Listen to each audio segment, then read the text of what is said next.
My name is Brendan Hines. I'm from Dublin, Georgia. When I was, about, I would say 10 or so years old, I was very masculine, very into sports. I was like the typical boy. I had a cousin who was fairly feminine, and he would play with the dolls. He would hang out with the girls all the time, gossip, etc. And my family would always compare him to me. They would always say, why don't you act like Brandon?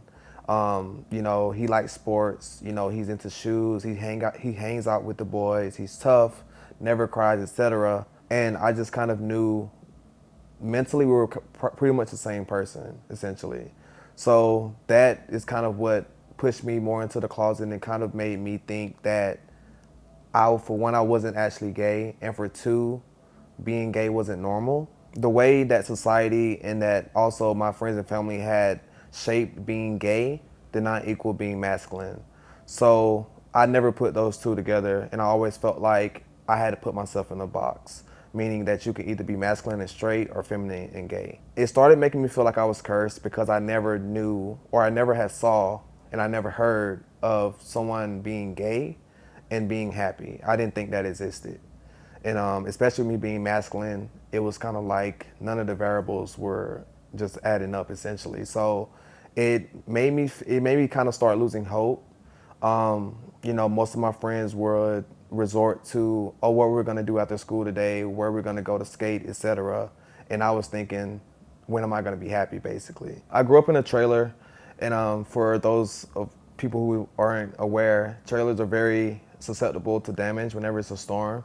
So I had an uncle who stayed in an apartment complex, and they were, of course, brick. Whenever we would go to my uncle's house for a storm, it was also the time that me and my siblings could watch TV, like MTV, all of those channels that we didn't have access to growing up. My uncle was handicapped, so he would always be in the living room, and he had a bedroom, and of course he couldn't get in the bed unless he had assistance. So whenever my mom and my sisters would go over there, they would stay in the living room and, watch whatever he was watching, like Seinfeld, etc. And I would sneak off to the back because I'm a masculine guy. I'm a kid. They're thinking I'm watching football, etc. And most of the time I was. But one day I got curious, and I'm like, I want to see what else is on TV. I want to scroll through. I want to see things I can't normally see at home. And then I remember seeing Will and Grace on the guide, and I'm like, okay, this seems kind of interesting. So I clicked on it, and I just remember seeing guys, and I just knew they were gay. Like, I just knew, like, these are my people. And it sounds so random, but I felt so guilty for watching that and like being happy while I was watching that, to a point where I would like go back into the living room to make sure everyone was still paying attention to where they were watching, and then come back. And the feeling that came over me was just like I had just been like reborn again. And it just kind of shedded light that I could actually be happy and have friends and have a solid life, have a house, have, a nice job and all of that, and still be gay. I lived in a very remote town, so I had to go like 15 minutes or so to get a haircut. So I would have my mom drop me off, and she would say, I can come pick you up right after you get done. I'm like, no, I'll just walk to my Uncle's Jimmy house, it's fine. I'll be over there for an hour or two, don't rush, or, whatever, just so I can watch that show. Not to be dramatic or anything like that, but I think that show kind of almost like saved my life in a sense, just because it gave me that hope, and that I may not be happy now, I may not be comfortable with who I am now, but I know one day I will be. It also kind of put a fire behind me knowing that I had to get away.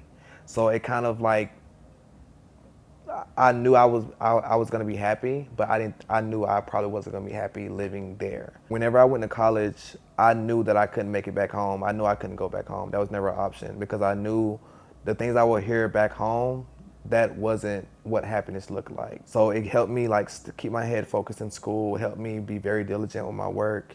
And it eventually got me comfortable to a point where I came out to my sister, just because I had started transitioning to that happiness, I guess you can say. After I graduated school with a degree in marketing, I moved around a little bit, and I ended up in Austin.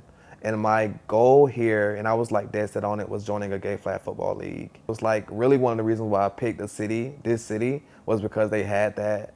So, even the league itself kind of helped me become even more comfortable, because within the league, it's a lot of guys like me. And it was kind of like, that's kind of like the prize, I guess you can say, that I got. And that's the hope that, you know, I have been looking for really my whole life up until this point. So not to be dramatic or anything, but it's kind of true. Being a minority and also being a gay male, you kind of feel like the world is against you. I want other guys like me that are masculine, living in that small town, you know, hiding their sexuality to know like there's happiness out there. You may just have to work a little bit harder than your peers.